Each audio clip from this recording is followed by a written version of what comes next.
মাম্মা মামা ওইদিকে দেখাও তো তুমি আজকে কি কি রান্না করছো? পটল চিংড়ি আর মুসুরির ডাল আর এটা কি আছে লোটে মাছ বেগুন দিয়ে। আজকে আমার মা রান্না করছে পটল চিংড়ি আর লোটে মাছ আর মুসুরির ডাল রান্না করছে। পটলটা অল্প অল্প করে ভেজে নিচ্ছে, তারপরে চিংড়ি মাছগুলো ভাজবো। পটলটা গোটাই রেখেছি, আজকে গোটা গোটা পটল রান্না করবো চিংড়ি মাছ দিয়ে। দেখা যাক এটা কেমন লাগে খেতে।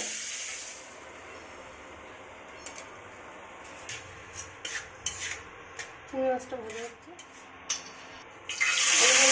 এবার চিংড়ি মাছগুলো ভেজে দেবো। পটল ভাজলে কি তেলটা ভালো হয়ে গেছে, আর তুলবো না, এর মধ্যেই মশলাটা দিয়ে দিলাম। একসাথে ভেজে রেখেছিলাম, সমস্ত কোথায় গেল।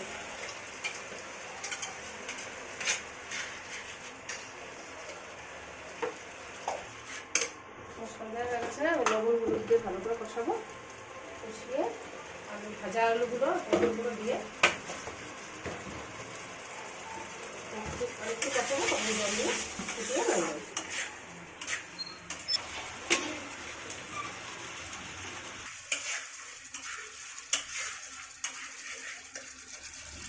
দিয়ে দিলাম রেডি, আবার আলুটা দিয়ে দিলাম, এবার ভালো করে কষাবো।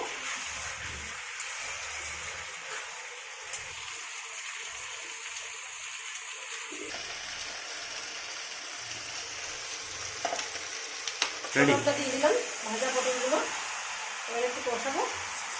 বেশি কষাবো না, তাহলে পটলগুলো ভেঙে যাবে। গোটা গোটাই রাখবো আমি পটলগুলো।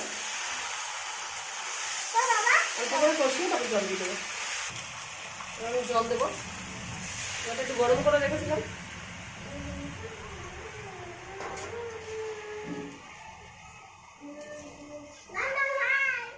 পটল চিংড়িটা হয়ে গেছে, নামিয়ে দিয়েছি, ভেজে রেখেছি। আমি একটু বেশি করেই রান্না করলাম, কেননা ওই বেলা রান্না করার টাইম পাবো না, সেই জন্য।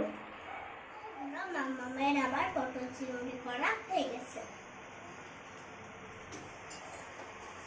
টাটা।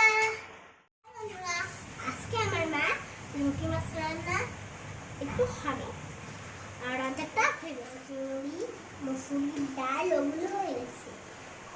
এখন আমরা ফার্স্ট করবো লুটি মাছ, তারপরে আমরা খাওয়া দাওয়া করে ঘুরবো। বেগুন দিয়ে ধনে পাতা দিয়ে লোটে মাছ রান্না করছি। বেগুনটা আগে দিয়ে রেখেছিলাম, প্রায় শেষের কথা। আর একটু টানালে আর একটু শুকিয়ে নিলেই হয়ে যাবে।